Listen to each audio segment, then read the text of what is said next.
Get this woman out of my lobby before she causes a scene.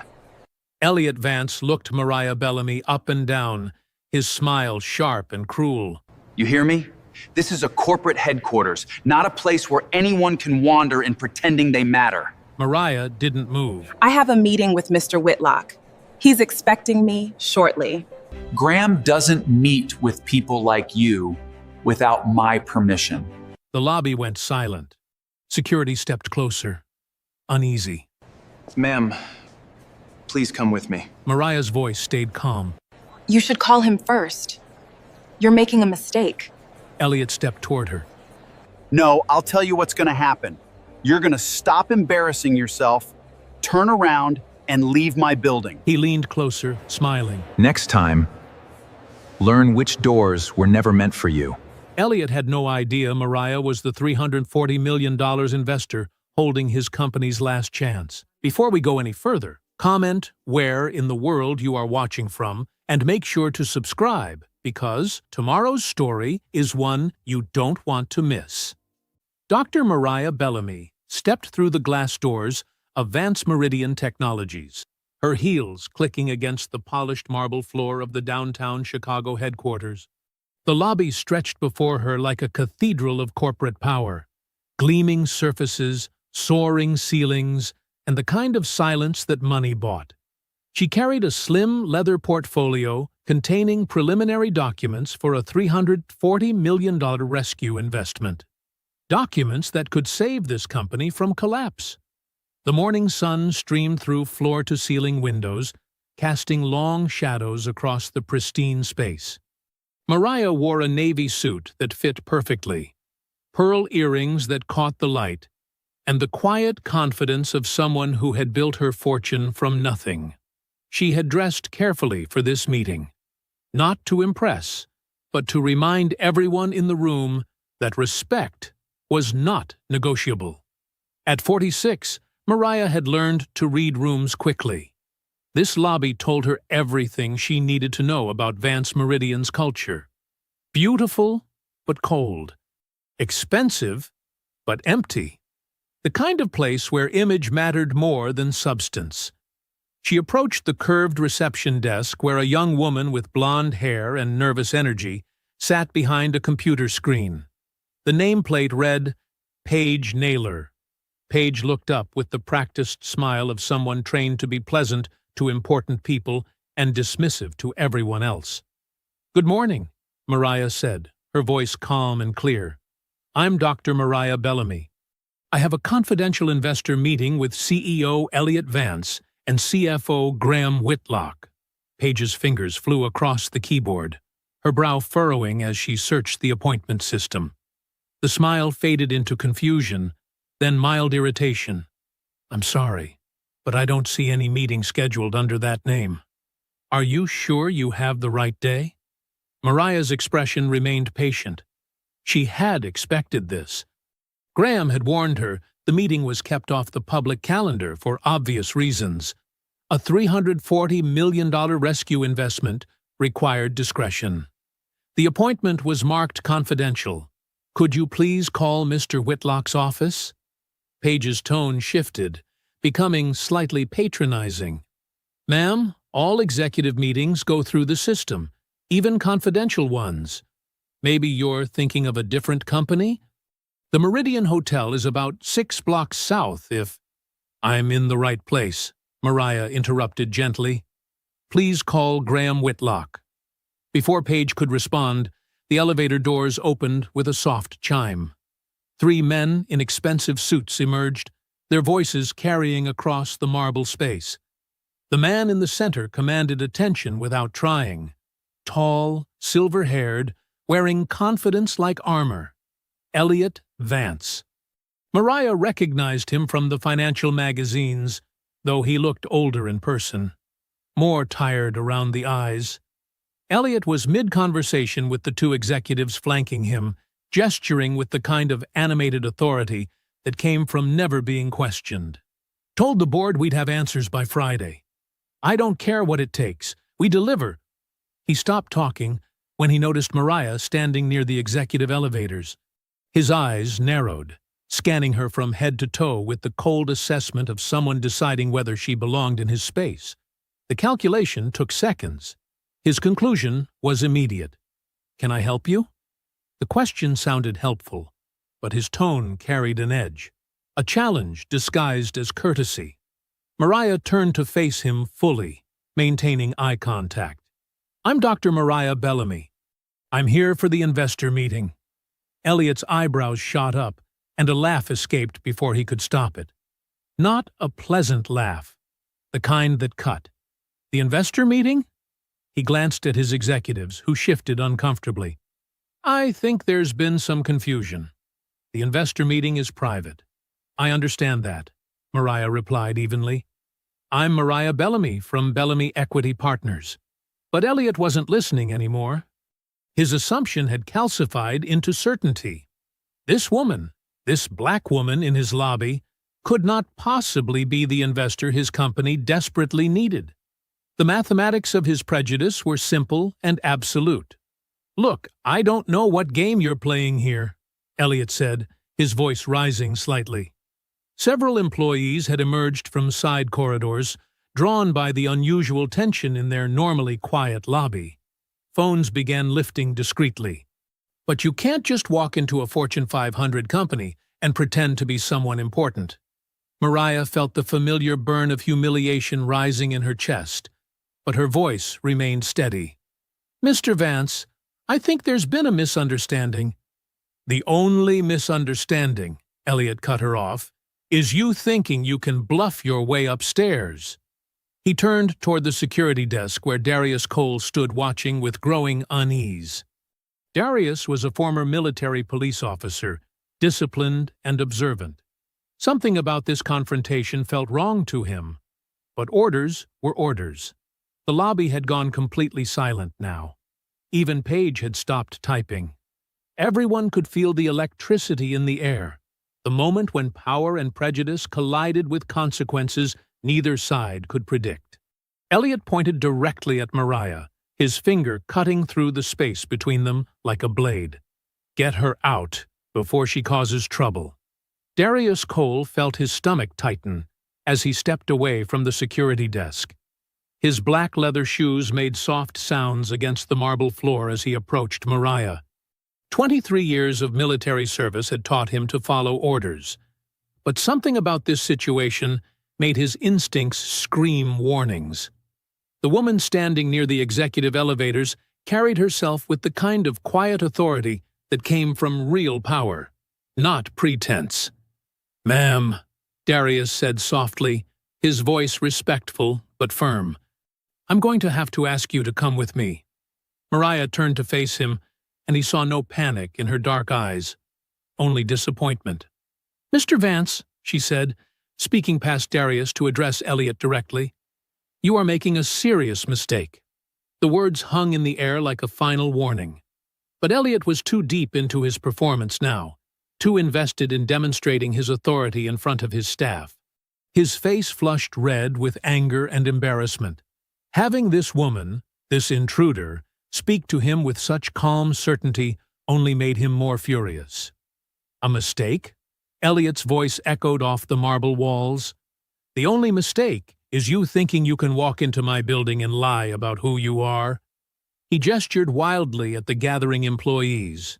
"This is trespassing, pure and simple. You're pretending to be important, and I won't tolerate it." More staff members had emerged from the elevator banks and side corridors, drawn by the commotion. They clustered near the massive marble columns that supported the lobby's soaring ceiling, their faces a mixture of curiosity and discomfort. Several younger employees had their phones out, recording the confrontation with nervous excitement. The corporate hierarchy they lived within made choosing sides dangerous, so they watched in silence. Paige, behind the reception desk, stared down at her computer screen, her cheeks burning with embarrassment. She could feel the weight of her earlier dismissive treatment of this woman pressing down on her shoulders. But speaking up now would mean contradicting her CEO in front of everyone. The risk was too great. She kept her eyes lowered and said nothing. Darius placed a gentle hand on Mariah's arm, just above her elbow. His touch was professional, careful, the contact of a man who understood the difference between necessary force and brutality. "Ma'am, please don't make this harder than it has to be." But Elliot wasn't satisfied with gentle. He barked across the lobby, his voice sharp with command. "Cole, she's a security threat. Treat her like one." The words hit Darius like a slap. In the military, he had been trained to assess real threats. This composed woman in her tailored navy suit posed no danger to anyone except perhaps Elliot's ego. But direct orders from the CEO in front of witnesses left him no choice. He tightened his grip on Mariah's arm. Mariah felt the change immediately. The respectful escort had become something harder, more forceful. But she refused to beg. She had built a fortune by never surrendering her dignity, and she would not start now. "I was invited here," she said, her voice carrying clearly across the marble expanse. "Graham Whitlock arranged this meeting. He can confirm my identity and my appointment." Elliot let out a harsh laugh that made several employees flinch. "Graham Whitlock? Our CFO?" He shook his head in mock disbelief. "Graham would never arrange a meeting with someone like you without my knowledge." "Nice try." The phrase, "someone like you," landed with brutal precision. Everyone in the lobby understood exactly what he meant. The subtext became text. The implication became accusation. Mariah's race, her presence, her very existence in this space had been reduced to a stereotype in Elliot's mind. Darius began walking Mariah toward the front doors, his training warring with his conscience. Each step felt heavier than the last. Behind them, Elliot's voice grew more triumphant, feeding off the audience he had created.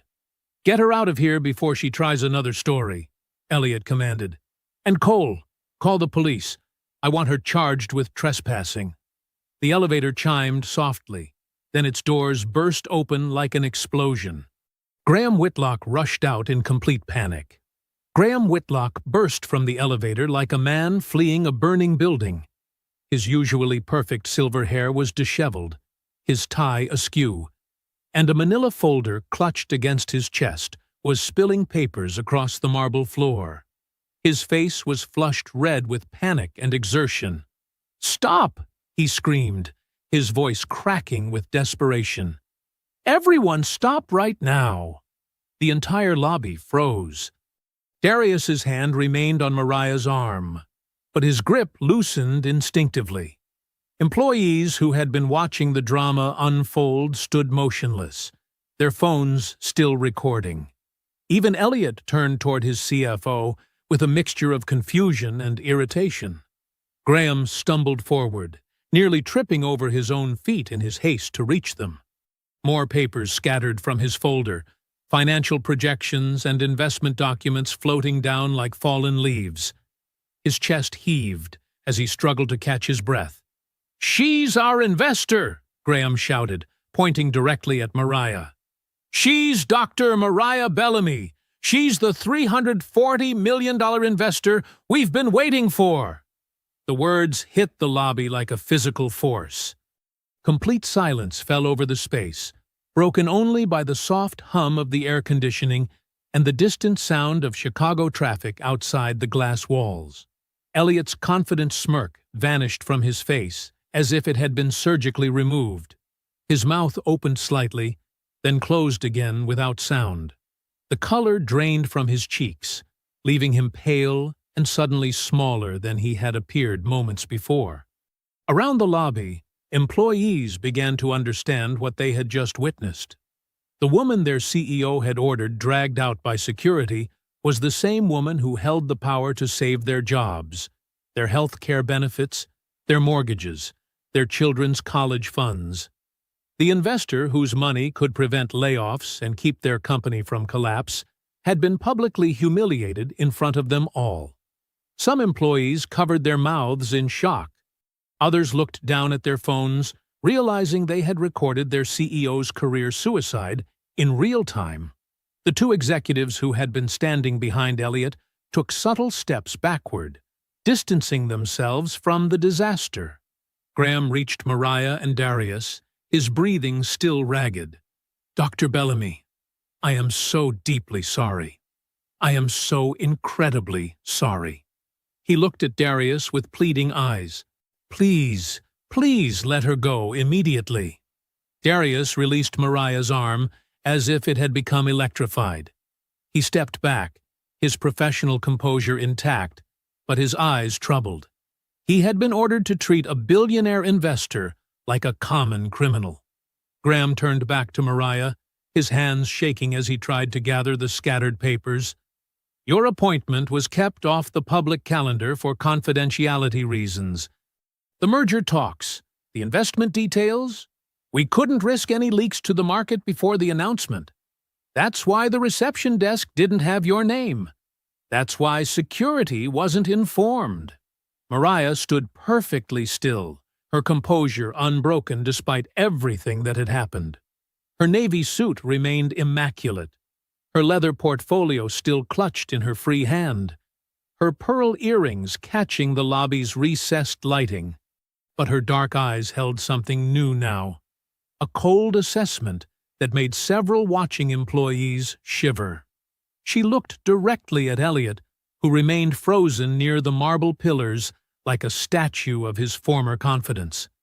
When she spoke, her voice carried clearly across the silent lobby, each word precise and devastating. "The problem was not the calendar, Mr. Vance. The problem was that you never asked who I was." Elliot's mouth worked silently for several seconds before he managed to speak. "Dr. Bellamy, this is just a terrible misunderstanding. A communication breakdown between departments. These things happen in large organizations." "No," Mariah said, her voice cutting through his excuses like a blade. "A misunderstanding is when someone gets directions wrong. This was a decision. You looked at me and decided I didn't belong here. You decided I was lying. You decided I was a threat. You made those choices without asking a single question." Graham continued gathering papers from the floor, his movements frantic and apologetic. "Dr. Bellamy, please. We can go upstairs immediately. The boardroom is ready. The contracts are prepared. We can handle this situation properly." Elliot stepped forward, forcing what he clearly hoped was a charming smile. "Absolutely. Let's put this unfortunate incident behind us and focus on the incredible partnership we're building together." Mariah remained motionless for a long moment, studying Elliot's face. The entire lobby held its breath, waiting for her decision. Would she walk away? Would she cancel the investment that could save thousands of jobs? Would she let Elliot's prejudice destroy everything? Finally, she spoke again, her voice steady and controlled. "I will continue with this meeting. But not because I accept your apology, Mr. Vance, and not because I'm willing to pretend this didn't happen." She paused, letting her words sink in.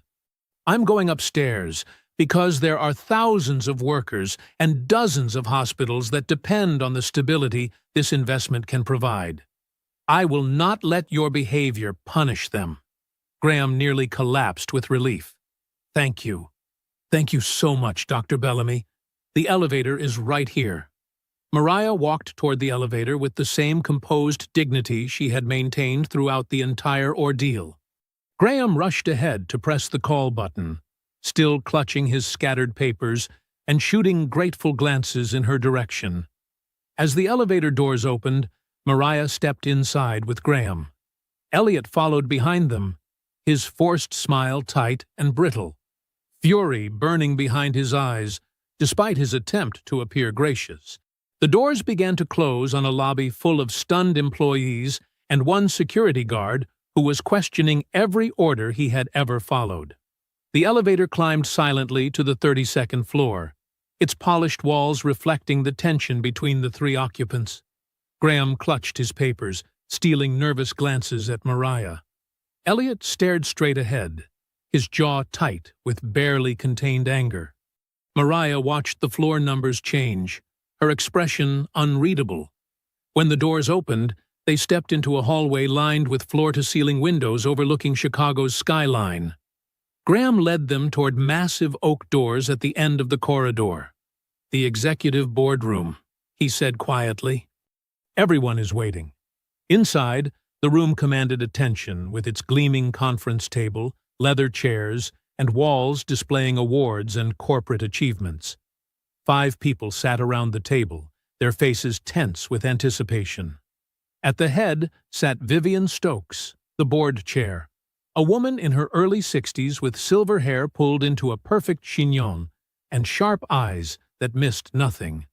"Dr. Bellamy," Vivian said, rising gracefully, "welcome to Vance Meridian Technologies. We are so pleased you could join us today." Mariah shook hands with each board member as Graham made introductions. Their names blurred together, directors of marketing, operations, legal affairs, but their expressions were identical. Desperate hope mixed with barely concealed panic.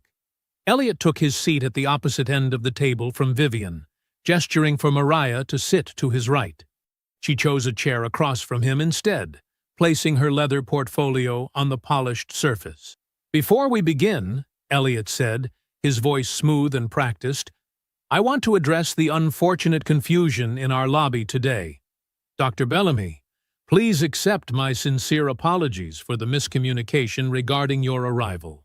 Our security protocols are designed to protect our proprietary information and ensure confidentiality for high-level meetings like this one. Sometimes those procedures can create awkward situations for our valued partners." The directors nodded along, their relief visible as Elliot delivered what sounded like a reasonable explanation. Vivian watched Mariah's face carefully, searching for signs of acceptance or forgiveness. Mariah said nothing. She opened her portfolio and removed a single sheet of paper, placing it face down on the table. Graham cleared his throat. "Dr. Bellamy, let me outline our current situation so you understand the urgency of this partnership." He activated a wall-mounted display showing charts and financial projections. "Our healthcare platform serves 43 hospitals across 7 states. The software manages patient records, treatment protocols, and medication tracking for over 200,000 people." The numbers painted a grim picture. Revenue had dropped 30% in 6 months. The latest software update had created system failures that frustrated doctors and endangered patient care. Hospitals were threatening to cancel contracts. Lenders were demanding immediate debt payments. "We have until Friday to provide proof of new capital injection," Graham continued, his voice strained. "Without your investment, we face bankruptcy proceedings within 2 weeks." One of the directors leaned forward. "Dr. Bellamy, thousands of jobs are at stake. Not just here, but in every hospital that depends on our platform. Nurses, technicians, administrators, they all need us to stay operational." Vivian clasped her hands together. "We understand this is a significant commitment on your part, but time is absolutely critical. Our legal team has prepared all necessary documents for your signature today." The room fell silent as everyone waited for Mariah to respond. Elliot's smile was confident, but his eyes were cold. Graham looked like a man watching his life's work crumble. The directors sat frozen, barely breathing. Mariah finally spoke, her voice calm and measured. "I understand the urgency. I also understand that desperate companies sometimes hide problems from potential investors." She turned over the paper she had placed on the table. "Before I release $340 million, I require a 72-hour independent review." The temperature in the room seemed to drop 10 degrees. "What kind of review?" Vivian asked carefully. "Financial audit, executive conduct examination, investigation of any retaliation complaints filed against company leadership." Mariah looked directly at Elliot. "If this company is as healthy as you claim, transparency should be welcome." Elliot's composure cracked slightly. "Dr. Bellamy, With respect, we don't have 72 hours. Our lenders won't wait. The market won't wait. Every day we delay is another hospital that might switch to our competitors. Then you should have considered that before having me dragged through your lobby like a criminal, Mariah replied evenly. Graham's face showed a flicker of relief. Someone was finally demanding accountability. But Vivian looked alarmed, calculating the risks of delayed funding against the dangers of outside scrutiny. Surely we can address any concerns through internal channels, Vivian suggested. Our compliance department maintains excellent records. Our HR policies exceed industry standards. I'm sure they do, Mariah said, so proving it shouldn't be difficult. Elliot leaned forward, his voice taking on an edge. You're asking us to risk everything on a fishing expedition. We need commitment, not conditions. We need partnership, not interrogation. You need my money, Mariah said simply. And a company that desperately needs my money should be transparent enough to earn it. The silence stretched uncomfortably. Graham stared at his papers, afraid to meet anyone's eyes. The directors exchanged worried glances. Vivian's fingers drummed silently against the table. Finally, Elliot forced another smile. Of course. Transparency is important. We can certainly arrange some level of review, though 72 hours seems excessive for a company of our reputation. My reputation was also excellent until today, Mariah replied. Yet that didn't stop you from assuming I was a threat to be removed. She stood, closing her portfolio with a decisive snap. You have my terms. When you're ready to meet them, Mr. Whitlock has my contact information. As Mariah walked toward the boardroom doors, a young woman stepped out from behind a column near the hallway entrance. She was professionally dressed, carrying a tablet, with nervous energy that suggested she had been waiting for this exact moment. Dr. Bellamy, the woman said quietly. I'm Talia Monroe, Junior Executive Assistant. Could I speak with you alone? Talia glanced over her shoulder before speaking, her voice barely above a whisper. What happened downstairs wasn't new. It was just the first time it happened to someone they couldn't afford to ignore. Mariah studied the young woman carefully. Talia's hands trembled slightly as she clutched her tablet, but her eyes held a determination that reminded Mariah of herself 20 years ago. Tell me, Mariah said simply. Talia looked down the hallway again, making sure they were alone. 3 months ago, Marcus Williams from accounting questioned some vendor payments that didn't make sense. 2 weeks later, his performance review was suddenly full of problems that never existed before. He was demoted to a junior position and transferred to a different floor. She swiped her tablet screen, showing Mariah a screenshot. This is the original review his supervisor wrote. Glowing. And this is the one that went into his file after he asked questions about the money. The difference was stark. The second review contained criticisms that contradicted the first entirely. How did you get both versions? Mariah asked. I keep backups of everything I handle, Talia said. I learned early that powerful people deny everything unless you have proof. She scrolled to another screen. Janet Rodriguez from HR filed a complaint about executives making jokes about her accent during meetings. The complaint disappeared from the system 3 days later. When she asked about it, she was told there was no record of any filing. Mariah felt her jaw tighten. But you have the original. I photographed it before it vanished. Talia's voice grew stronger. Dr. Bellamy, there are dozens of these cases. Older workers suddenly getting impossible assignments. Black employees having their ideas credited to white colleagues. Anyone who speaks up gets labeled as not a culture fit. The hallway felt smaller as the weight of systematic abuse became clear. This wasn't one CEO having a bad day. This was institutional poison. There's more, Talia continued, pulling up an email thread. Yesterday morning, before you arrived, Elliot sent a message to his senior staff. He said a major investor named Bellamy was coming. but he called your investment group desperate money from people who don't understand our business. Mariah's composure remained steady, but inside, anger burned cold and bright. Talia scrolled further. He also wrote this. Some diversity hire probably set up the meeting thinking they could play in the big leagues. Graham needs to handle this quickly so we can get back to real business. The email was time-stamped 2 hours before Mariah had walked into the lobby. He knew, Mariah said quietly. He knew someone named Bellamy was the investor. He just couldn't imagine it might actually be you. Talia met Mariah's eyes. To him, successful black women don't exist unless they're serving coffee or cleaning offices. Mariah absorbed this revelation in silence. The lobby humiliation hadn't been a mistake or misunderstanding.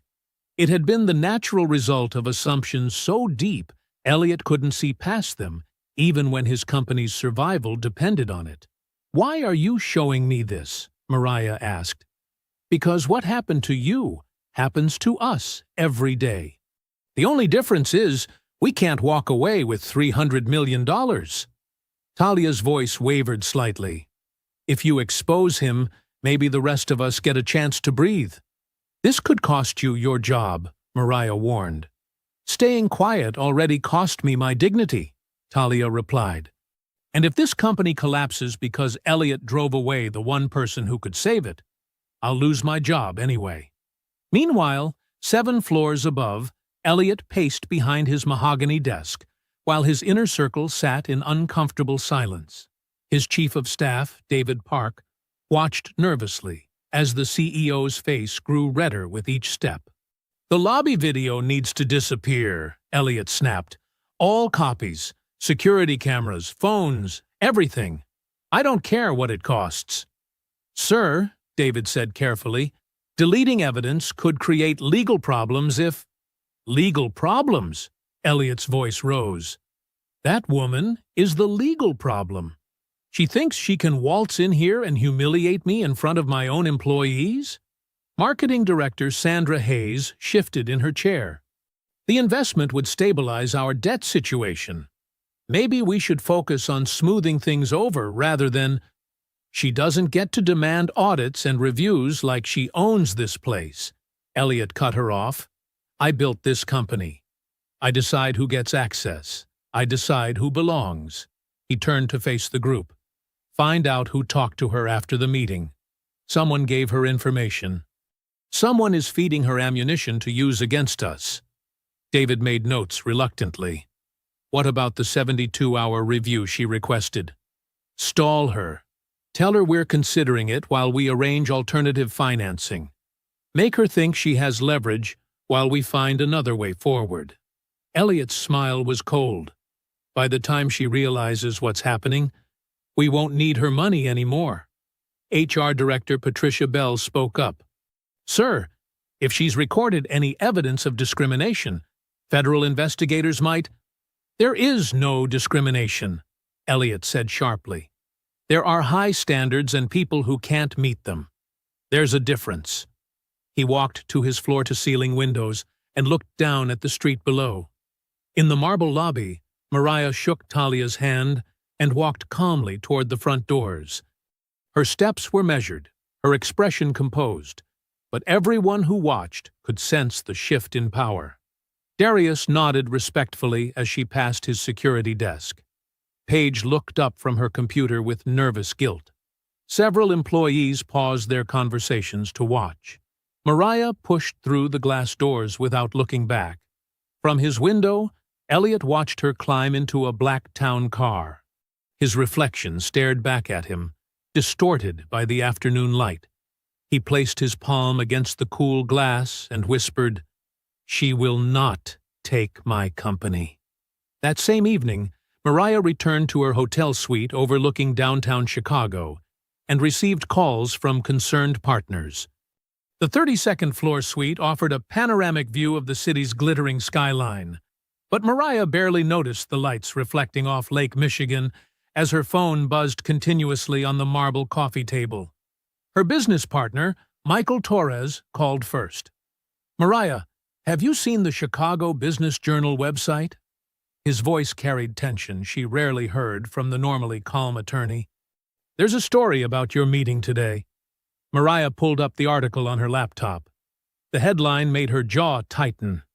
Investor disrupts private meeting, makes hostile demands at healthcare tech giant. She read aloud. Sources close to Vance Meridian Technologies report that Dr. Mariah Bellamy of Bellamy Equity Partners disrupted a scheduled corporate meeting Tuesday evening, making aggressive financial demands and threatening company leadership when security attempted to resolve a scheduling misunderstanding. This is complete fiction, Mariah said quietly. The article claims you became confrontational when asked to provide proper identification, Michael continued.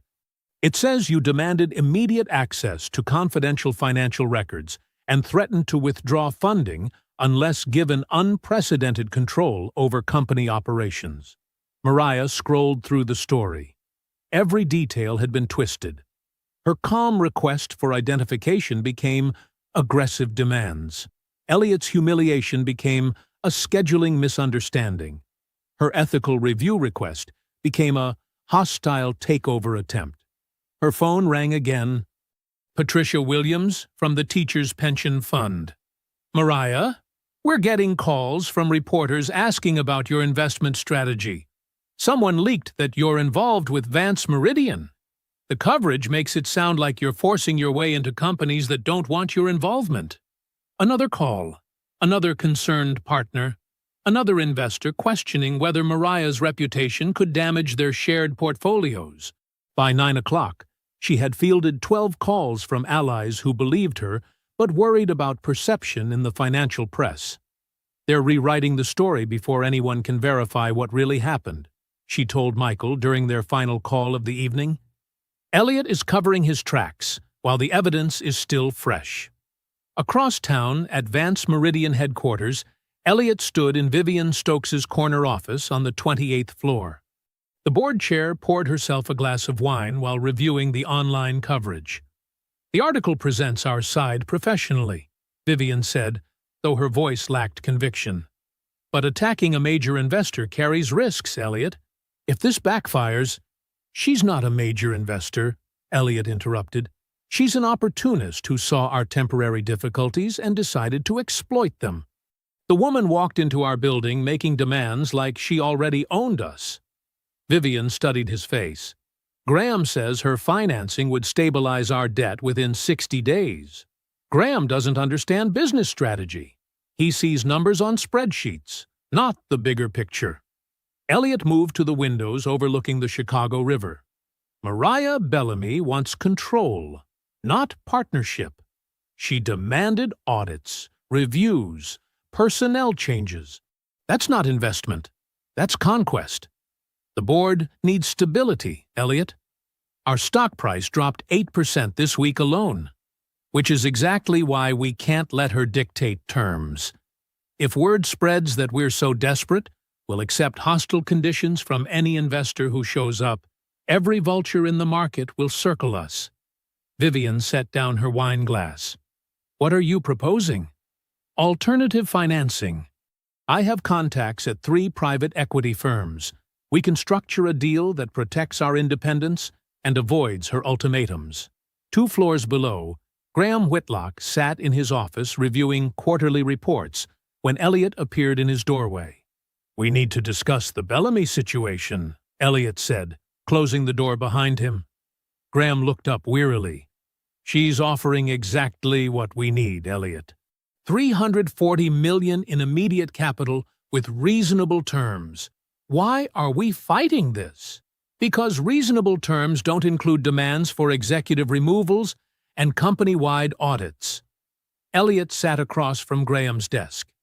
She's using our financial pressure to force changes that have nothing to do with investment returns. Maybe some changes are overdue. Elliot's expression hardened. That sounds dangerously close to disloyalty, Graham. I hope you remember who approved your position here. Graham felt the familiar knot in his stomach that came whenever Elliot issued veiled threats. I'm thinking about the company's survival. Then think about this. If you undermine my authority during these negotiations, I'll remember that when we restructure executive positions next quarter. The message was clear. Support Elliot or lose everything. After Elliot left, Graham stared at the financial projections on his monitor. Without Mariah's investment, the company would face bankruptcy within 90 days. With it, they could stabilize and grow. But Elliot seemed more concerned with winning than surviving. Meanwhile, Darius Cole sat in his apartment kitchen, still wearing his security uniform from the afternoon shift. His wife Carmen was upstairs resting after her third physical therapy session following knee surgery. His phone buzzed with a text from David Park, Elliot's chief of staff. Need to see you tomorrow morning at 8 a.m. Building security office. Important. At 7:30 the next morning, Darius entered the small security office on the second floor of Vance Meridian headquarters. David Park waited with a manila folder and a serious expression. "This is about yesterday's incident in the lobby," David said without preamble. "We need to document exactly what happened for our legal team." He opened the folder and pulled out a typed statement. "This is a standard report form. I need you to read it and sign at the bottom." Darius read slowly. Security Incident Report. Dr. Mariah Bellamy refused to provide identification when requested by reception staff. Subject became agitated when asked to wait and demanded immediate access to executive offices. When security attempted to verify her appointment, subject raised her voice and made threatening statements about company leadership. Security escort was necessary to maintain lobby safety and professional atmosphere. Every word was a lie. Darius looked up. "This isn't what happened. It's what our legal team needs for documentation purposes. The exact details aren't as important as protecting the company from liability claims." She identified herself clearly. She wasn't agitated. She didn't raise her voice or make threats. David's tone hardened. "Darius, your job here provides health insurance for your wife's recovery. Your pension is tied to 15 years of service. I'd hate to see administrative issues affect your employment record." Darius stared at the false statement, knowing his signature could ruin an innocent woman. The next morning, Talia Monroe swiped her badge at the Vance Meridian entrance and felt a moment of relief when the turnstile clicked open. At least they hadn't fired her overnight. But when she reached her desk on the 15th floor and opened her laptop, the screen displayed a message that made her stomach drop. Account access restricted. Contact IT support for assistance. She tried logging into the company email system. Same message. The file servers where she kept her documentation blocked. Talia walked quickly to the IT help desk, trying to appear calm while her pulse hammered in her ears. "My login isn't working this morning," she told Marcus, the senior technician. Marcus typed her employee ID into his system and frowned. "Shows here that your account is under security review. Should be temporary." "Security review for what?" "Doesn't say. You'll need to talk to HR." 20 minutes later, Talia sat across from Janet Walsh, the HR director, in a windowless conference room that smelled like industrial carpet and anxiety. "This is just routine," Janet explained, not making eye contact. "We're auditing access permissions across several departments. Your account will be restored once the review is complete." "How long will that take?" "Hard to say. Could be a few days, maybe longer." Talia knew this was retaliation for talking to Mariah. The timing was too convenient. "Is this related to the investor meeting yesterday?" Janet's expression tightened. "I'm not sure what you mean." "I think you know exactly what I mean." "Talia, I'd recommend focusing on your current assignments, rather than speculating about company business that doesn't concern you." Back at her desk, Talia pulled out her personal phone and texted Mariah. "My computer access is blocked. They're calling it a security audit, but files may be disappearing. Can you help?" The response came within 5 minutes. "My attorney is driving over now." Don't delete anything from your personal devices. Save everything you can legally. Across town, Darius Cole stared at the false statement David Park had placed in front of him. The lies felt like acid on the page. "I'm not signing this," Darius said quietly. David's friendly mask dropped completely. "Let me be more direct. Your wife needs those physical therapy sessions, right? Expensive treatments. And your pension after 15 years of service? That's your retirement security. Are you threatening me? I'm explaining reality. Administrative issues can affect employment records. Performance concerns can impact benefit eligibility. These things happen when employees don't support company interests."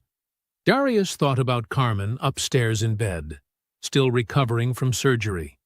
The medical bills, the mortgage, 15 years of steady work that could disappear if he made the wrong choice. But he also thought about the dignity in Mariah's eyes as she was dragged through the lobby, the quiet way she had refused to beg or make a scene. "She didn't do anything wrong," he said. "That's not the point. The point is protecting this company from legal liability. Your signature shows you're a team player." Darius pushed the paper back across the desk. "Find another way to protect the company." At the downtown offices of Bellamy Equity Partners, Graham Whitlock slipped through the reception area like a man sneaking into confession. He carried a thin folder containing financial summaries he had carefully extracted from the company's confidential records. Mariah's assistant led him into her office, where she sat behind a glass desk reviewing documents with her attorney, Nadine Porter.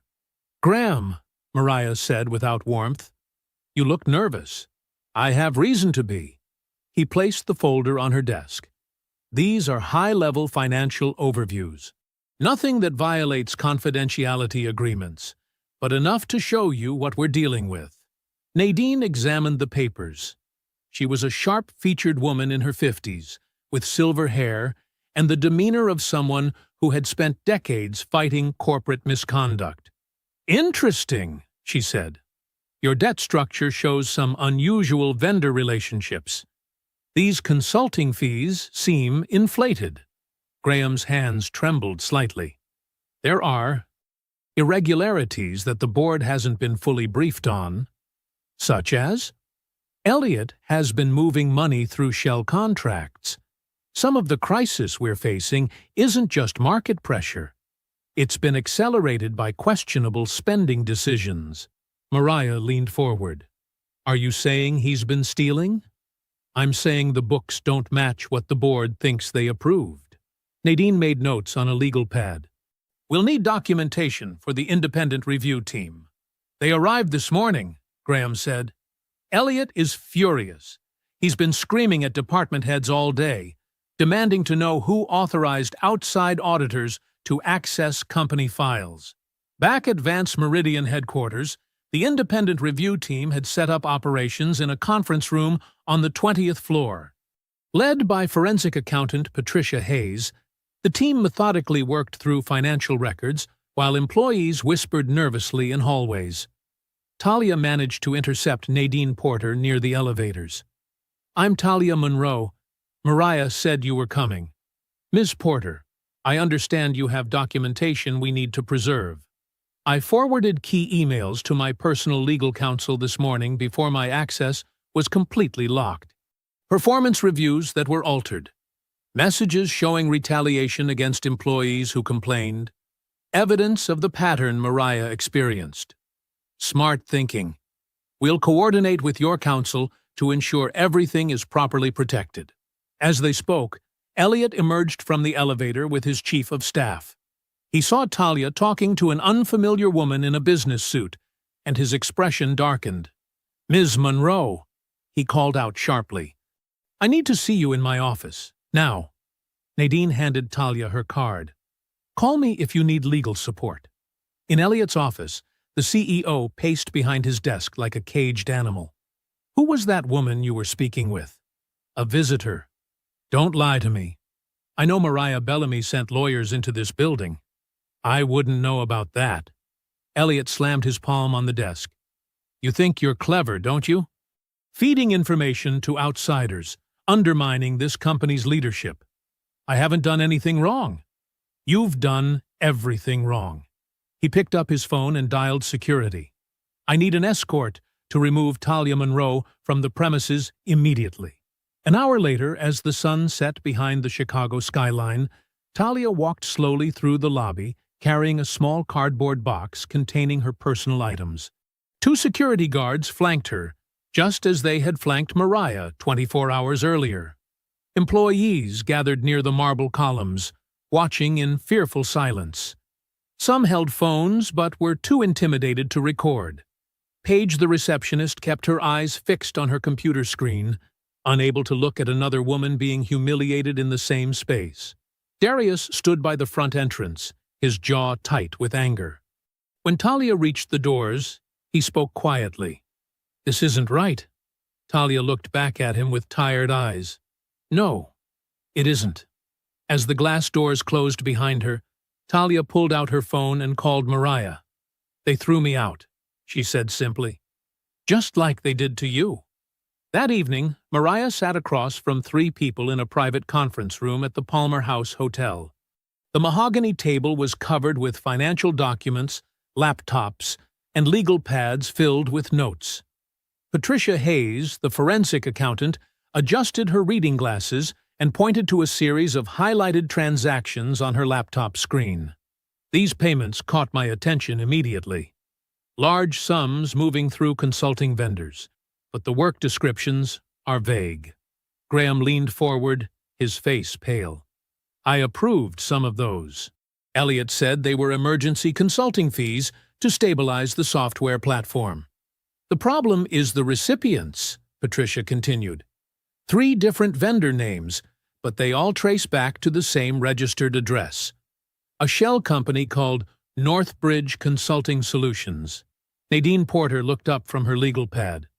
Northbridge, that name appeared in the emails Talia preserved. Elliot mentioned it in private messages to his chief of staff. Mariah studied the financial timeline. How much money are we talking about? Over the past 6 months, approximately $12 million, all routed through these fake consulting contracts. Patricia scrolled through additional screens. The board never approved these payments individually. They were buried in broader emergency spending authorizations. Graham ran his hands through his gray hair. "I knew we had cash flow problems. I knew the software launch was bleeding money. But I didn't know funds were being diverted." "The pattern suggests systematic fraud," Nadine said. "Money moves out through fake vendors while the company claims it needs emergency investment to survive." Patricia pulled up another document. "This is where it gets worse. The consulting contracts all include language about intellectual property transfer and asset liquidation. If Vance Meridian defaults on these payments, the vendors have legal claim to company patents." The room fell silent. "He's setting up a trap," Mariah said quietly. "Create fake debt, claim the company is desperate, then use that debt to seize valuable assets when it collapses." Graham stared at the evidence in front of him. "Elliot told me we were fighting to keep the company alive, but he was planning to gut it all along." Across town in her Lincoln Park penthouse, Vivian Stokes paced beside floor-to-ceiling windows overlooking Lake Michigan. Her phone had been ringing for 2 hours with calls from panicked board members. The stock dropped 8% after that leaked article. Board member Robert Kim said through the speaker, "Investors are asking questions about leadership stability." "I understand the concern," Vivian replied, "but we have to be careful not to make hasty decisions based on one incident." One incident. A potential investor was nearly arrested in our lobby.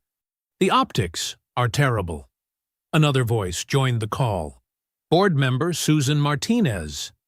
"Is it true Bellamy is demanding an investigation before she releases funds? She wants a brief review period. It's not unusual for investments of this magnitude." "Brief? The market doesn't wait for internal reviews, Vivian. We need capital now or we lose credibility with our remaining creditors." Before Vivian could respond, Her assistant knocked on the door. "Ms. Stokes, Mr. Vance is here. He says it's urgent." Elliot entered Vivian's living room with the confidence of a man who believed he held all the cards. He carried a leather folder and wore the smile that had charmed boards and investors for years. "I have good news," he announced. "I've secured alternative financing." Vivian ended the conference call and turned to face him. "Alternative to Bellamy?" "Northbridge Capital. They specialize in healthcare technology turnarounds.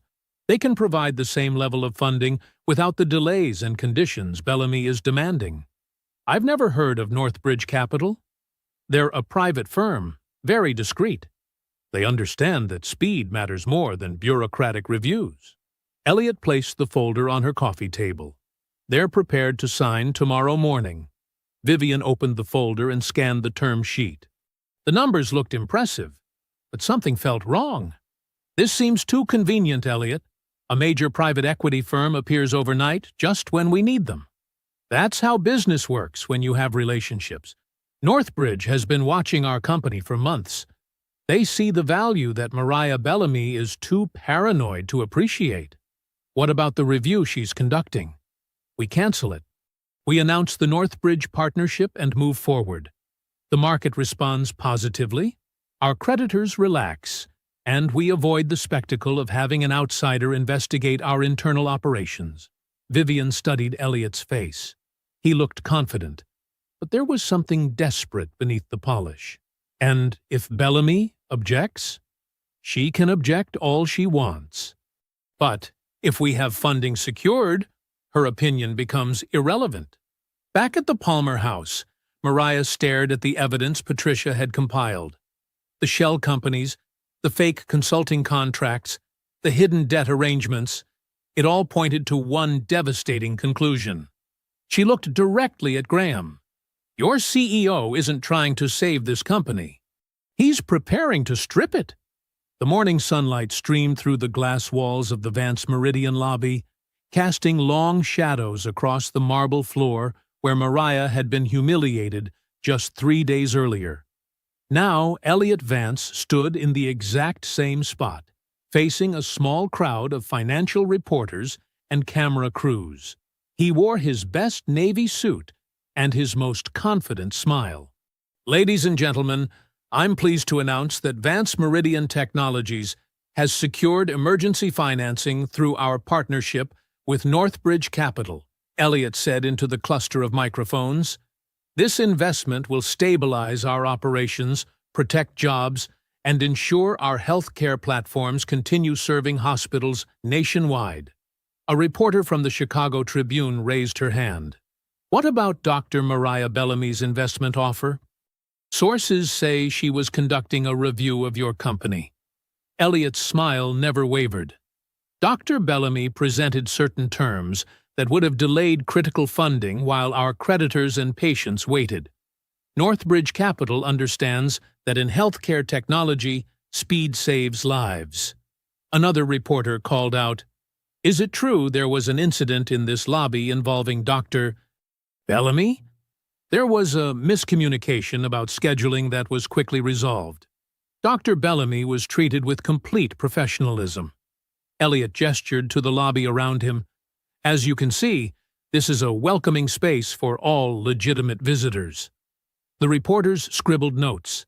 Several nodded approvingly at Elliot's composed responses. From the upper floors, employees pressed against the windows to watch the press conference. Their faces showed defeat rather than relief. Many had hoped Mariah's investigation would change things. Now it seemed their CEO had outmaneuvered her completely. Talia Monroe watched from the street outside, no longer able to enter the building. She pulled out her phone and called Mariah. "He's announcing the Northbridge deal right where he humiliated you," she said quietly. "The reporters are eating it up." In her hotel suite, Mariah listened to the press conference through a live stream while Nadine Porter sat across from her with a laptop open. "Dr. Bellamy was treated with complete professionalism," Elliot's voice echoed from the phone speakers. Mariah's expression remained calm. She had learned long ago not to waste energy on anger when precision was more powerful. Her phone rang. Elliot's number appeared on the screen. She answered without greeting. "I trust you're watching the announcement," Elliot said, his voice dripping with satisfaction. "Northbridge is prepared to sign this afternoon. Your services are no longer needed." "I see. You may exit these negotiations properly this time. Through the front door, like a professional." Mariah said nothing for several seconds. Elliot clearly expected her to rage or beg. Instead, she spoke in the same measured tone she had used in the lobby. "Mr. Vance, I appreciate you calling to update me personally. I wanted to be courteous. That's thoughtful. I assume the board has reviewed Northbridge's complete terms? The board trusts my judgment on strategic partnerships." "Of course they do." Mariah paused. "Enjoy your press conference." She hung up. Nadine looked up from her laptop. "He sounds confident." "Confidence isn't the same as competence." Mariah walked to the window overlooking the city. What did Patricia find about Northbridge's ownership structure? It's buried under layers of shell companies, but she's tracing the connections. Give her another 2 hours. We don't have 2 hours if they're signing this afternoon. Mariah's phone buzzed with a text from Graham. "Emergency. Can you meet? Have Northbridge draft terms. It's worse than we thought." She showed the message to Nadine. "Call Patricia. Tell her to work faster and get our car ready." 30 minutes later, Graham met Mariah in the parking garage beneath a downtown law firm. He looked pale and carried a manila folder that shook slightly in his hands. "I accessed the draft agreement through the board portal," he said without preamble. "Northbridge isn't rescuing us. They're dismantling us." He opened the folder and spread the papers across the hood of Mariah's car. The terms were devastating. Northbridge would acquire all of Vance Meridian's healthcare patents for 20 cents on the dollar. They would immediately lay off 60% of the workforce. The remaining operations would be sold to competitors within 6 months. Most shocking of all, Elliot would receive a $40 million exit package for facilitating the transition. "He's not saving the company," Graham whispered. "He's being paid to destroy it." Mariah studied the numbers. Thousands of jobs would vanish. Hospitals relying on Vance Meridian software would lose support. Patients would suffer, while Elliot walked away rich. "Does Vivian know these terms?" "I sent them to her an hour ago. She called me twice, but I haven't answered. She's probably panicking." Mariah's phone rang. Vivian Stokes appeared on the caller ID. She answered. "Dr. Bellamy, we need to talk immediately," Vivian said, her usually controlled voice tight with stress. "I've reviewed certain documents that concern me." "The Northbridge terms?" "Yes. There seemed to be aspects that weren't fully explained to the board." Mariah looked at Graham, who nodded grimly. "Ms. Stokes, I'm calling for an emergency board meeting before any signatures are finalized with Northbridge." That would be highly irregular. Elliot has scheduled the signing for this afternoon. Then schedule the meeting for this morning. Unless you're comfortable explaining to shareholders why you approved the liquidation of their company without proper review. Vivian was quiet for a long moment. In the background, Mariah could hear papers shuffling and what sounded like someone pacing. Finally, Vivian spoke. "Emergency board session. Tomorrow morning at 8. But Dr. Bellamy, if you disrupt this process without cause, the liability will be enormous. Ms. Stokes, if you sign that Northbridge agreement without understanding what it really says, the liability will be much worse." The call ended. Graham looked at Mariah with a mixture of hope and fear. "You think we can stop this?" Mariah folded the Northbridge terms and handed them back to him. "We're not stopping anything, Graham. We're going to let them stop themselves." Elliot's phone buzzed at 4:47 a.m. The caller ID showed Vivian Stokes. He answered on the first ring, already knowing what she would say. "There's an emergency board meeting scheduled for 8 this morning," Vivian said, without greeting. Mariah Bellamy requested it. Elliot sat up in his king-sized bed, fury spreading through his chest like acid. You approved it? The Northbridge terms raised questions I couldn't ignore. If we signed that agreement without proper... Vivian, listen carefully. Mariah Bellamy is not our savior. She's a predator using that lobby incident to manipulate this board into handing her control of my company. Elliot, the terms show massive layoffs and patent transfers. How do you explain... I explain it by winning this war before 8 o'clock. He hung up and immediately called Marcus Chen, his director of communications. Wake up the crisis team, Elliot ordered. We're going nuclear. By 6 a.m., Marcus had assembled Elliot's inner circle in the executive conference room. Coffee cups and laptops cluttered the polished table, while Elliot paced near the windows overlooking the awakening city. Show them the edited footage, Elliot commanded. Marcus pulled up the security video on the main screen. The clip began with Mariah approaching the front desk, but Elliot's contemptuous remarks had been removed. Instead, viewers saw Mariah speaking firmly to Paige, then walking toward the executive elevators without permission. When Elliot appeared on screen, his dialogue had been replaced with audio from later in the confrontation, making it sound like he was responding to Mariah's aggression rather than initiating it. This makes her look like she was trying to force her way upstairs, Marcus explained. We removed the part where she identified herself and added captions, suggesting she refused to provide credentials. Perfect. Release it immediately to every financial news outlet, every business blogger, every corporate security forum. What's the narrative? Elliot smiled coldly. Aggressive investor disrupts private meeting, threatens company leadership, then claims discrimination when properly removed by security. Marcus nodded and began typing on his laptop. What about the complaint? Already drafted. Elliot handed him a folder.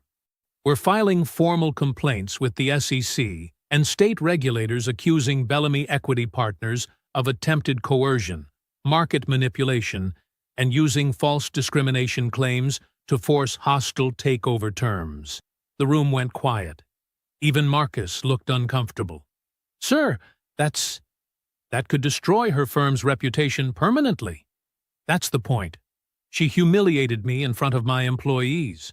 Now I'm going to teach her what real power looks like. By 7:30, the edited footage was trending on financial Twitter. Business reporters shared clips with captions like "Investor Meltdown Caught on Camera" and "When Corporate Meetings Go Wrong." Elliot's phone rang constantly, with congratulatory calls from other CEOs praising him for standing firm against activist investor intimidation. But the real devastation came through official channels. Graham received a suspension notice via email, effective immediately. The message cited unauthorized disclosure of confidential information to external parties and potential breach of fiduciary duty. Talia's termination became official that morning. HR cited violation of confidentiality agreements and disruptive behavior threatening workplace harmony. Darius was placed on administrative leave pending investigation after refusing to sign an amended statement claiming Mariah had been verbally aggressive and uncooperative with security protocols. By noon, 3 board members had called Vivian demanding the emergency meeting be canceled, fearing regulatory scrutiny from the SEC complaint. We cannot appear to be collaborating with someone under federal investigation, board member Patricia Williams told Vivian over speakerphone. The optics are toxic, agreed board member Robert Hayes. If we meet with her now, it looks like we're being coerced. Vivian had no choice. She called Mariah personally to cancel the meeting. Dr. Bellamy, given the regulatory complaints filed this morning, the board feels it would be inappropriate to... I understand, Mariah said quietly. When will Northbridge sign? Tomorrow morning at headquarters. Elliot moved up the timeline. The call ended without pleasantries. Elliot stood in his office that afternoon. watching the edited footage play on 3 different news channels simultaneously. His assistant brought him champagne to celebrate. "Sir, your 2 o'clock is here," she said. "Cancel it. I want to watch this." On screen, a business analyst was explaining how Mariah's aggressive tactics represented everything wrong with modern activist investing. Elliot's phone buzzed with a text from Marcus. Bellamy's partners are pressuring her to withdraw. 3 major pension funds pulled preliminary interest from her next fundraise. Perfect. That evening, Mariah sat alone in her hotel suite, laptop open on the coffee table. The edited footage played on her screen for the 15th time. She watched herself appear confrontational, demanding, unreasonable. The truth had been surgically removed and replaced with Elliot's version of reality. Her phone showed missed calls from worried partners, concerned investors, and reporters wanting statements. Her firm's reputation was hemorrhaging in real time. For the first time since entering that lobby, Mariah looked tired. Then her phone buzzed with a text message from an unknown number. "I have the whole truth. D." Mariah stared at the message, her pulse quickening slightly. She typed back, "When can we meet?" The response came immediately. "Now." The Crossroads. Diner sat nearly empty at 10:30 that night, its neon sign flickering against the Chicago drizzle. Mariah slid into a corner booth, her back to the wall, watching the door. The waitress barely looked up from her magazine. Darius entered 5 minutes later, still wearing his security uniform under a dark jacket. He moved carefully, scanning the room before approaching her table. His face carried the weight of a man who had not slept. "Thank you for coming," Mariah said softly. Darius sat across from her, his hands clasped tightly on the scratched formica table. "I should have done this sooner." The waitress shuffled over with coffee neither of them had ordered. They waited until she was gone before speaking. "The footage they released," Darius began, his voice barely above a whisper. "It's not complete." Mariah leaned forward slightly. "What do you mean?" "My body camera was recording the whole time." He reached into his jacket and pulled out a small device. "Department policy. All interactions get recorded for liability protection. But management only pulled the main security feed for their edit." Mariah's pulse quickened, but she kept her expression calm. "What does your camera show?" "Everything." Darius met her eyes. "You telling the receptionist your name? You saying you had an appointment? You staying calm when Mr. Vance started yelling? Him calling you a liar? Him telling me to treat you like a threat?" He paused, swallowing hard. "It shows me hesitating because I knew something wasn't right. And it shows Mr. Whitlock running out screaming that you were the investor." The diner's fluorescent lights hummed above them. Outside, a car splashed through a puddle.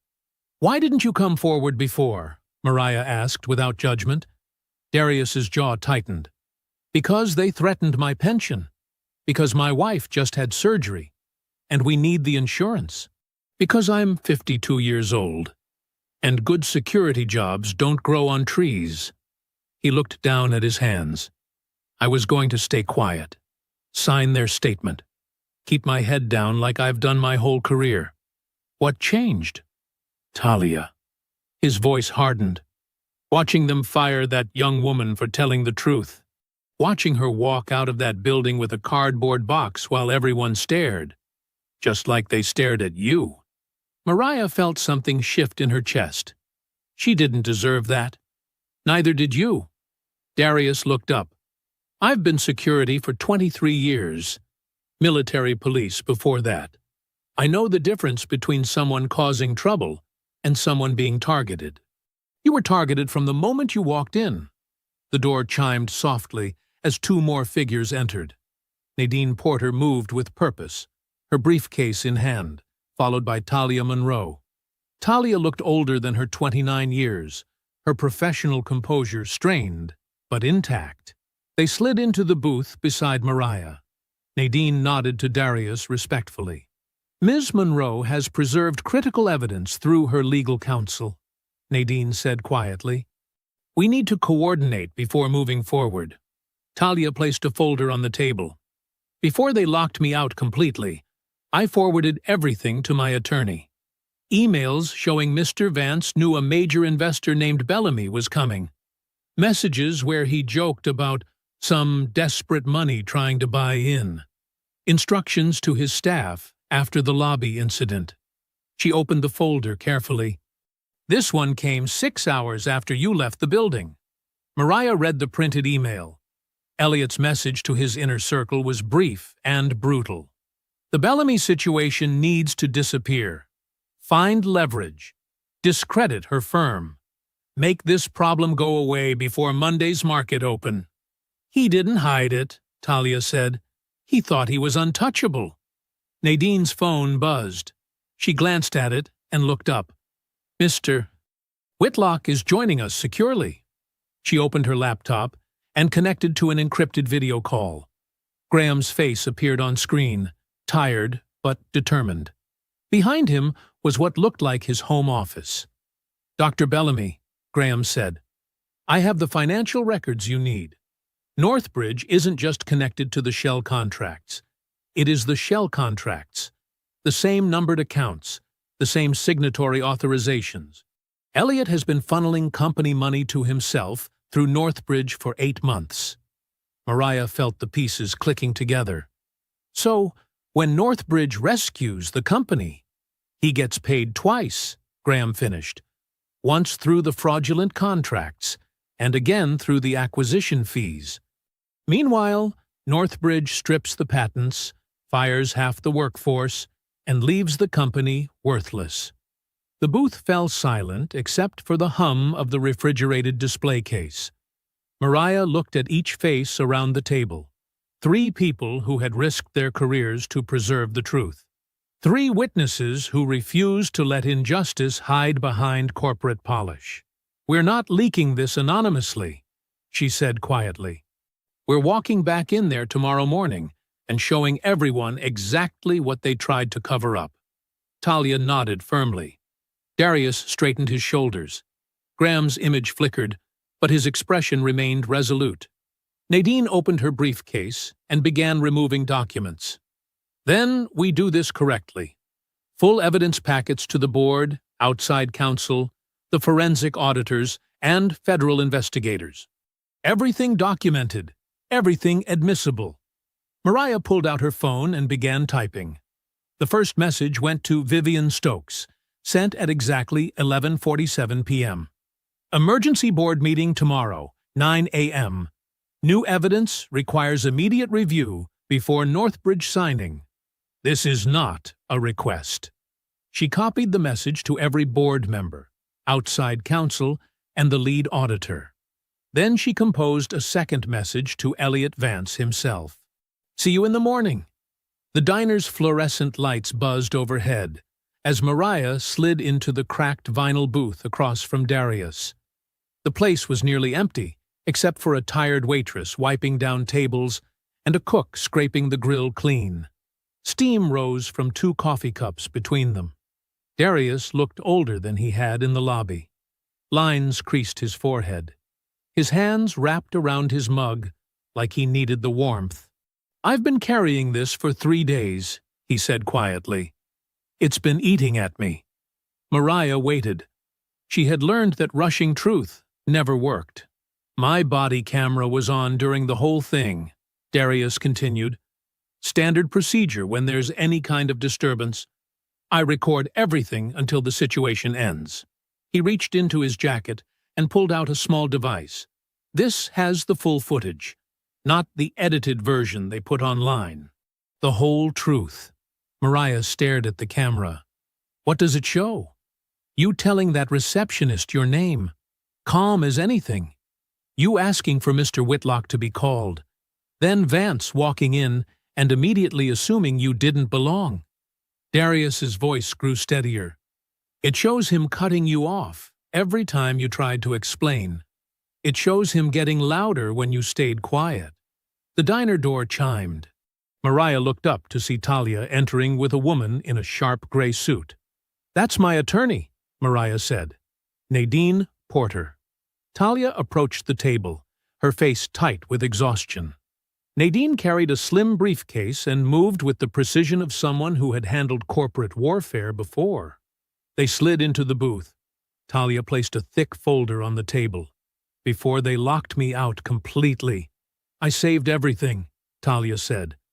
"Emails, meeting notes, performance reviews that got changed after people complained, all legally preserved through my counsel." Darius nodded toward his camera.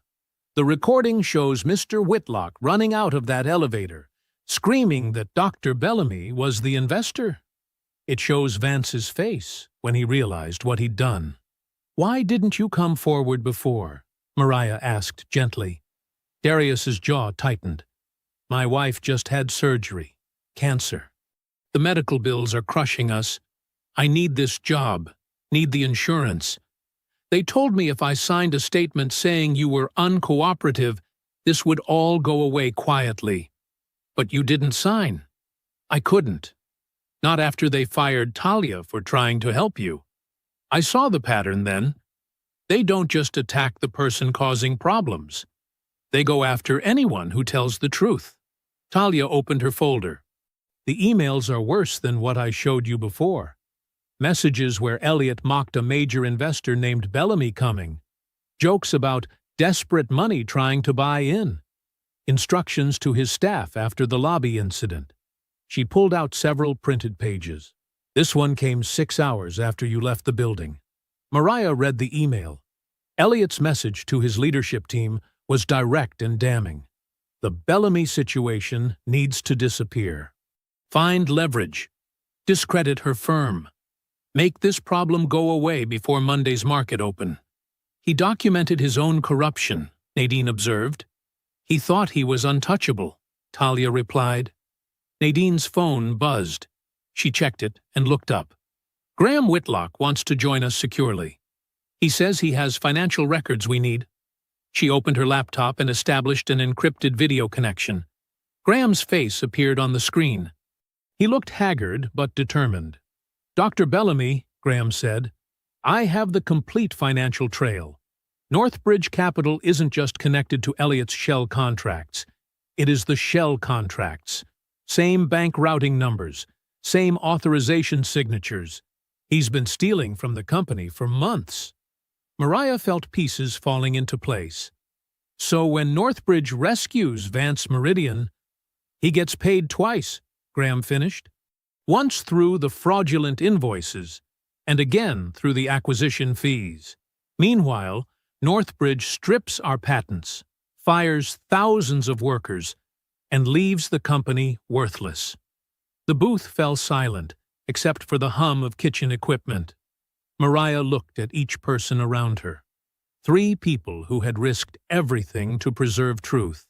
3 witnesses who refused to let corporate power bury justice. "We're not leaking this anonymously," she said firmly. "We're walking back into that building tomorrow morning and showing everyone exactly what they tried to hide." Nadine opened her briefcase and began removing documents. "Then we do this correctly. Full evidence packets to the board, outside counsel, the forensic auditors, and federal investigators. Everything documented, everything admissible." Mariah pulled out her phone and began typing. The first message went to Vivian Stokes, sent at exactly 11:47 p.m. "Emergency board meeting tomorrow, 9 a.m. New evidence requires immediate review before Northbridge signing. This is not a request." She copied the message to every board member, outside counsel, and the lead auditor. Then she composed a second message to Elliot Vance himself. "See you in the morning." The diner's fluorescent lights buzzed overhead as Mariah slid into the cracked vinyl booth across from Darius. The place was nearly empty except for a tired waitress wiping down tables and a cook scraping the grill clean. Steam rose from 2 coffee cups between them. Darius looked older than he had in the lobby. Lines creased his forehead. His hands wrapped around his mug like he needed the warmth. "I've been carrying this for 3 days," he said quietly. "It's been eating at me." Mariah waited.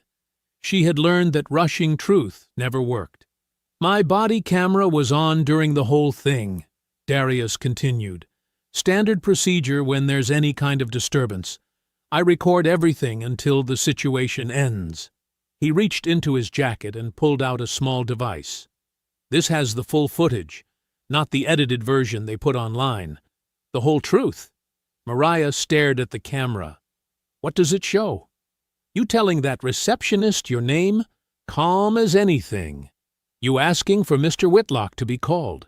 Then Vance walking in and immediately assuming you didn't belong." Darius's voice grew steadier. "It shows him cutting you off every time you tried to explain. It shows him getting louder when you stayed quiet." The diner door chimed. Mariah looked up to see Talia entering with a woman in a sharp gray suit. "That's my attorney," Mariah said. "Nadine Porter."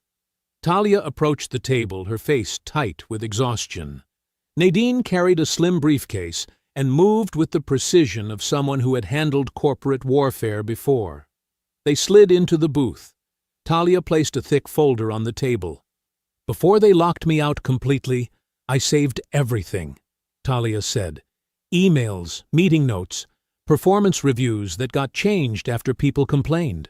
All legally preserved through my counsel." Darius nodded toward his camera. "The recording shows Mr. Whitlock running out of that elevator, screaming that Dr. Bellamy was the investor. It shows Vance's face when he realized what he'd done." "Why didn't you come forward before?" Mariah asked gently. Darius's jaw tightened. "My wife just had surgery. Cancer. The medical bills are crushing us. I need this job, need the insurance. They told me if I signed a statement saying you were uncooperative, this would all go away quietly. But you didn't sign." "I couldn't. Not after they fired Talia for trying to help you. I saw the pattern then. They don't just attack the person causing problems. They go after anyone who tells the truth." Talia opened her folder. "The emails are worse than what I showed you before. Messages where Elliot mocked a major investor named Bellamy coming. Jokes about desperate money trying to buy in. Instructions to his staff after the lobby incident." She pulled out several printed pages. "This one came 6 hours after you left the building." Mariah read the email.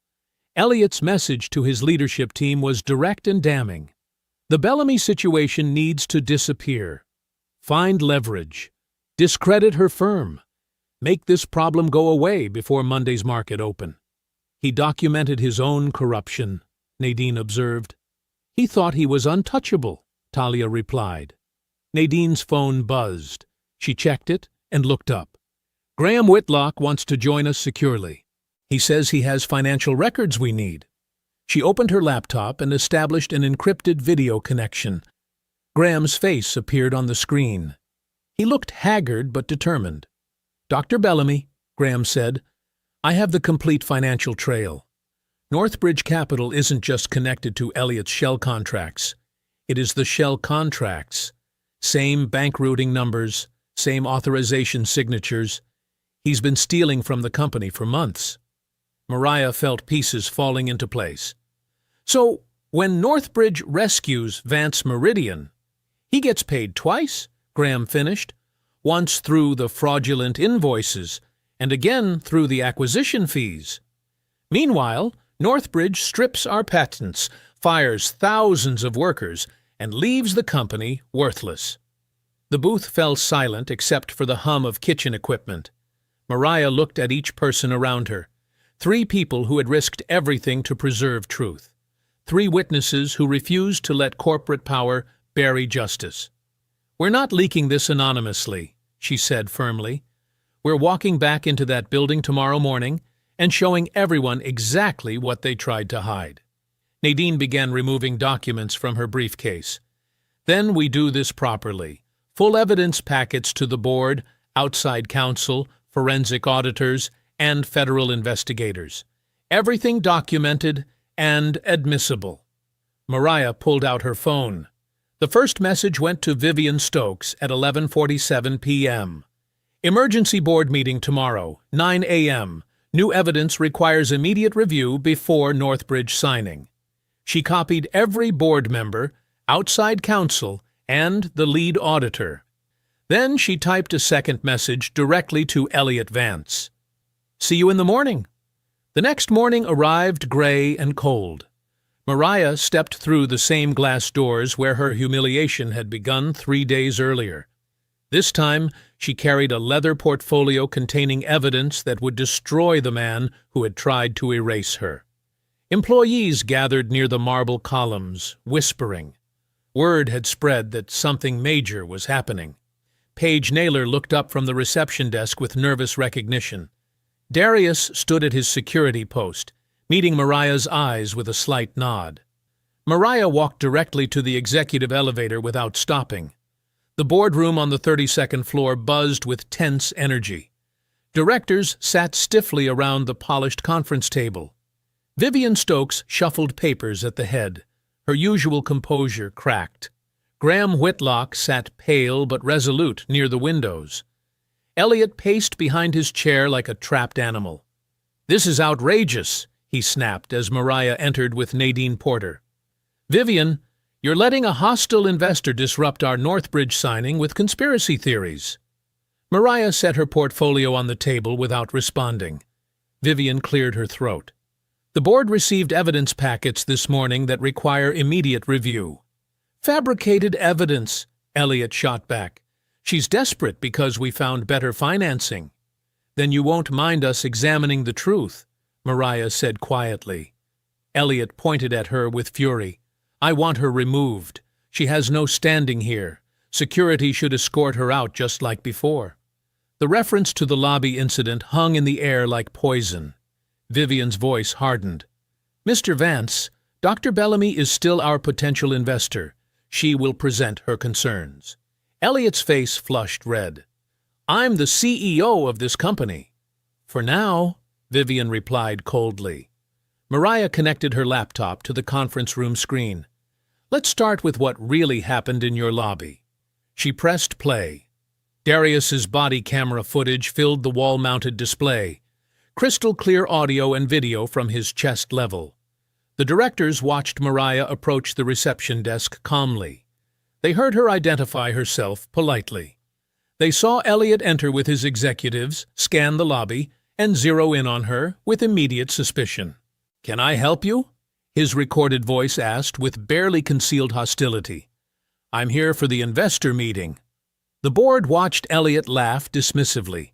They heard him cut her off when she gave her name. They saw him gesture toward security, while employees gathered to stare. "I don't know who you think you are, but you're not walking into my building pretending to be important." Director Patricia Wells covered her mouth in shock. Board member Marcus Chen shifted uncomfortably in his seat. The footage continued as Elliot ordered Mariah detained, as Darius reluctantly complied, as Graham burst from the elevator screaming her identity. The recording captured every humiliating second that Elliot's edited version had hidden. When it ended, the boardroom sat in stunned silence. "That's what your CEO did to the woman who came to save your company," Mariah said simply. Elliot's voice cracked with rage. Security procedures require what?" Mariah interrupted. "Assuming black women don't belong in your lobby? Ordering detention without asking questions? Lying to investigators afterward?" Talia stepped forward from where she'd been standing quietly near the door. "The lobby incident wasn't isolated. May I read from internal communications?" Vivian nodded grimly. Talia opened her folder with steady hands. "Email from Elliot Vance to senior staff, sent 2 weeks before Dr. Bellamy's arrival. Some investor named Bellamy is supposed to visit. Probably desperate money trying to buy credibility. Keep the meeting short." Several directors exchanged horrified glances. Email sent 6 hours after the lobby confrontation. "The Bellamy situation needs to disappear. Find leverage, discredit her firm. Make this problem go away before Monday's market open." Talia's voice grew stronger. Email to HR regarding my termination. Talia Monroe showed poor judgment by speaking with unauthorized persons. Recommend immediate separation to prevent further security risks. She looked directly at Elliot. He fired me for telling the truth about what I witnessed. Graham stood slowly. The financial evidence is equally damning. He activated his own laptop, displaying spreadsheets and bank records. Northbridge Capital routes payments through the same accounts as our inflated vendor contracts. Same routing numbers. Same authorization signatures. Elliot has been stealing from this company for 8 months. The numbers filled the screen. Consulting fees to shell companies, equipment purchases that never arrived, emergency loans that disappeared into private accounts. The Northbridge deal isn't a rescue, Graham continued. It's the final theft. They acquire our patents for pennies, fire thousands of workers, and award Elliot a $40 million exit package for orchestrating the sale. Elliot exploded. You're all traitors. Graham, I trusted you. Vivian, this woman is trying to steal my company. Your company? Nadine Porter spoke for the first time, her attorney's voice cutting through his hysteria. Mr. Vance, federal investigators are already in this building. Evidence preservation notices have been served on IT, HR, and accounting. Your personal devices were seized 1 hour ago. Elliot's face went white. You can't. We can, and we did, Nadine continued. Wire fraud, embezzlement, and civil rights violations carry serious federal penalties. Vivian stood at the head of the table, her hands shaking slightly but her voice firm. The board has a fiduciary duty to protect this company and its stakeholders. Vivian, don't do this, Elliot said, his tone shifting to desperate pleading. I built this company. I made you rich. You can't let them destroy me. You destroyed yourself, Vivian replied. I call for an immediate vote of no confidence in CEO Elliot Vance. Elliot stepped toward her, his voice turning menacing. You think you can betray me? I have dirt on half this board. I'll burn everything down before I let you. Mr. Vance, Vivian interrupted, steel in her voice. Sit down, or security will escort you out. The threat hung in the boardroom air like a blade. All in favor of removing Elliot Vance as Chief Executive Officer, effective immediately. Every hand around the table rose without hesitation. The vote is unanimous, Vivian announced. Mr. Vance, you are no longer CEO of Vance Meridian Technologies. Elliot stood frozen at the head of the boardroom table, his face flushed red with rage and disbelief. The unanimous vote echoed in the silence like a death sentence. Outside counsel approached him with practiced efficiency. Mr. Vance, I need your company phone, laptop, access badge, and any other corporate property in your possession. No, Elliot's voice cracked. This is my company. I built it from nothing. You can't just take everything I've worked for. The lawyer extended his hand patiently. Sir, these items belong to Vance Meridian Technologies, not to you personally. Please hand them over. Elliot clutched his phone tighter. I won't do it. This is theft, corporate sabotage. I'll sue every one of you. Vivian's voice cut through his desperation like ice. Elliot, Vance Meridian Technologies belongs to its shareholders, its employees, the patients who depend on our healthcare platforms, and the law. It never belonged to you alone. I made you people rich, Elliot screamed, pointing at the board members. Without me, this company would be nothing. You'd all be nothing. Without us, Vivian replied coldly, you'd still be selling insurance in your father's strip mall office. The door opened, and 2 federal investigators stepped into the boardroom. Both wore dark suits and carried badges that gleamed under the conference room lights. Mr. Vance, the lead investigator said calmly, please do not leave this building without speaking with us first. We have questions regarding financial irregularities and potential civil rights violations. Elliot's face went pale.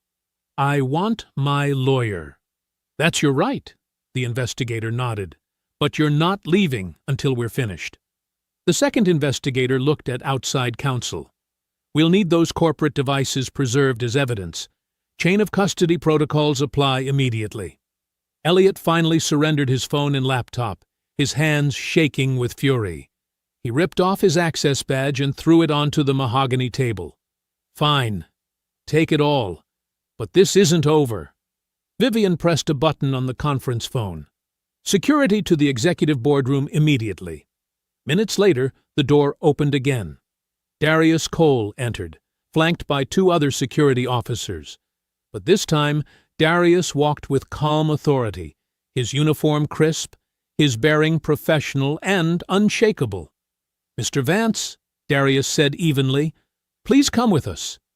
Elliot stared at him with pure hatred. "You? You're going to escort me out? After everything I did for you? I gave you a job when no one else would hire an ex-soldier." Darius met his gaze without flinching. "You gave me a job, sir, but you also ordered me to put my hands on an innocent woman. Those aren't the same thing. She was trespassing." "No, sir," Darius replied quietly. "She was invited. You just didn't want to listen." The investigators flanked Elliot as Darius led the procession out of the boardroom. They walked down the same executive hallway where Talia had been fired, past the same elevator where Graham had frantically run to save Mariah, toward the same lobby where everything had started. Employees gathered along the marble columns just as they had 3 days earlier, but this time they watched their former CEO being escorted out in disgrace. Phones lifted to record the moment. Whispers rippled through the crowd. Paige sat behind the front desk, her eyes lowered in shame. She remembered checking her computer system, finding no appointment, treating Mariah like she was lost. Now she understood what she had helped happen. Talia stood near the executive elevators, no longer afraid to be seen, no longer worried about retaliation. She watched Elliot pass with steady eyes. Mariah remained near the marble pillars where she had been grabbed 3 days ago. She didn't smile. She didn't gloat. She simply observed justice taking its course. Elliot tried to glare at Darius as they approached the front doors. "You think you're a hero? You're just another security guard who follows orders." Darius paused for a moment, his voice carrying across the lobby. "Sometimes the most important order is the one you refuse to follow." The heavy glass doors opened. Federal investigators guided Elliot toward the waiting cars outside. The same doors where he had ordered Mariah to be dragged out now framed his own exit. As Elliot disappeared into the Chicago morning, Mariah spoke quietly, her words carrying in the marble silence. "Truth has a memory, even when powerful men forget." Later that afternoon, the boardroom felt different. The same mahogany table, the same floor-to-ceiling windows overlooking Chicago's skyline. But the tension had shifted from desperation to possibility. Mariah sat across from Vivian Stokes, who looked older than she had that morning. Graham Whitlock occupied the chair where Elliot had commanded just hours before, his shoulders straighter, but his expression humble. Talia Monroe sat at the table for the first time, no longer relegated to taking notes from the corner. Darius Cole stood near the door in his security uniform, present not as muscle, but as a witness to change. Nadine Porter had her legal documents spread before her. Outside counsel sat quietly, ready to formalize whatever agreement emerged. "The $340 million remains available," Mariah began, her voice steady. "But not under the same terms we discussed 3 days ago." Vivian nodded carefully. "What are your conditions?" Mariah opened her leather portfolio. "First, this company will establish an independent ethics office with full authority to investigate complaints, review executive decisions, and report directly to the board.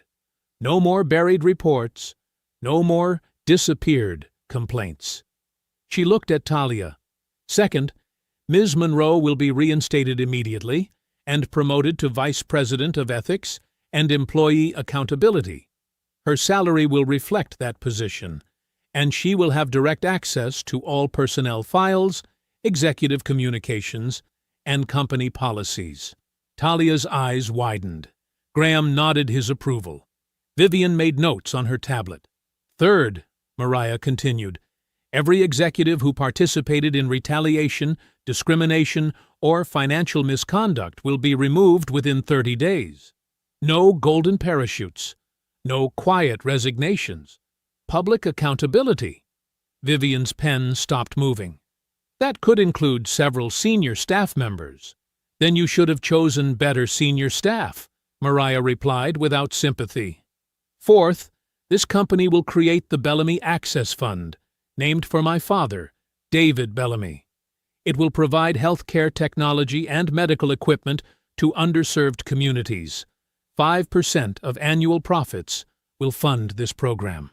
The room was silent. Graham leaned forward. Dr. Bellamy, that's significant.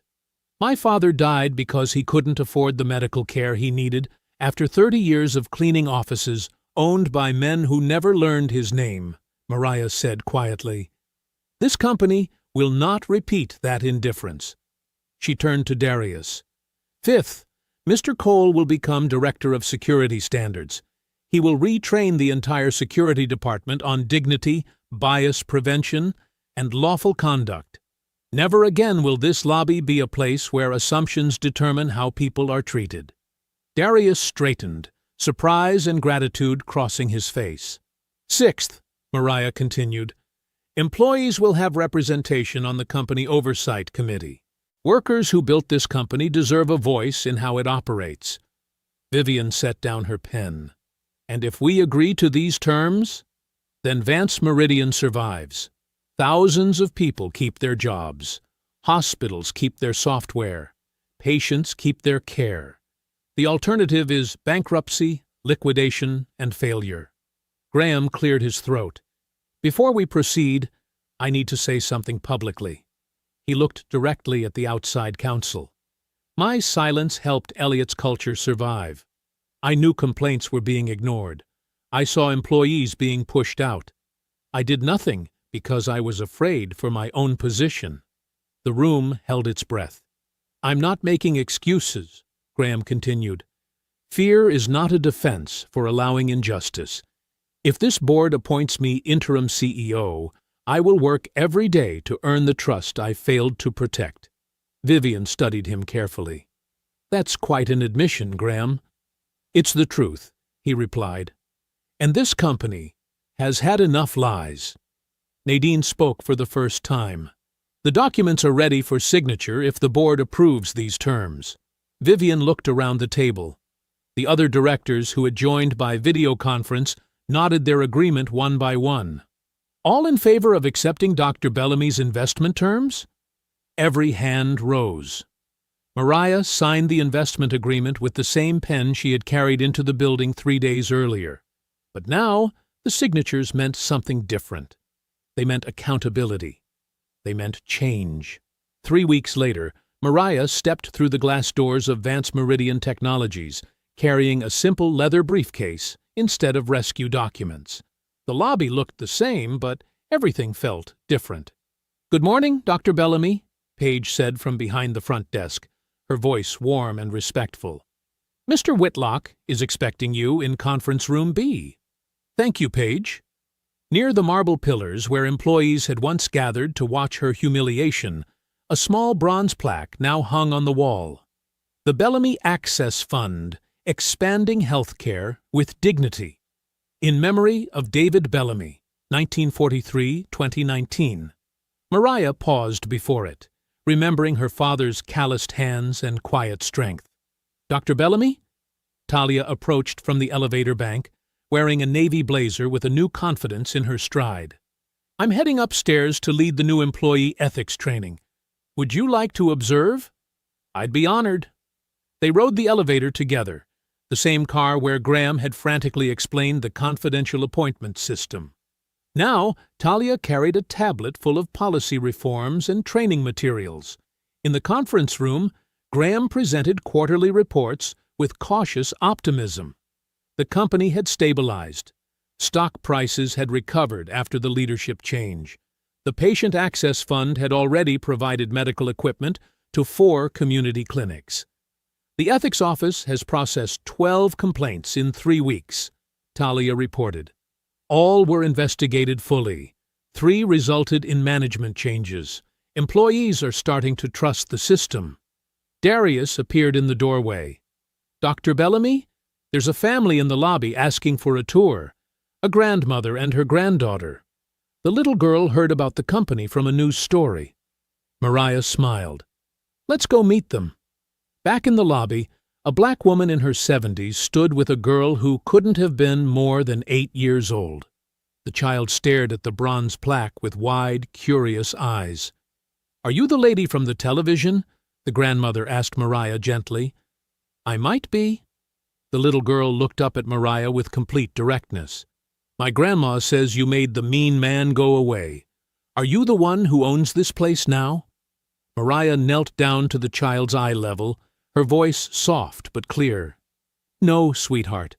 I'm the woman who reminded them these doors were never meant for only one kind of person. I hope you enjoyed that story. Please like the video and subscribe so that you do not miss out on the next one. In the meantime, I have handpicked 2 stories for you that I think you will enjoy. Have a great day.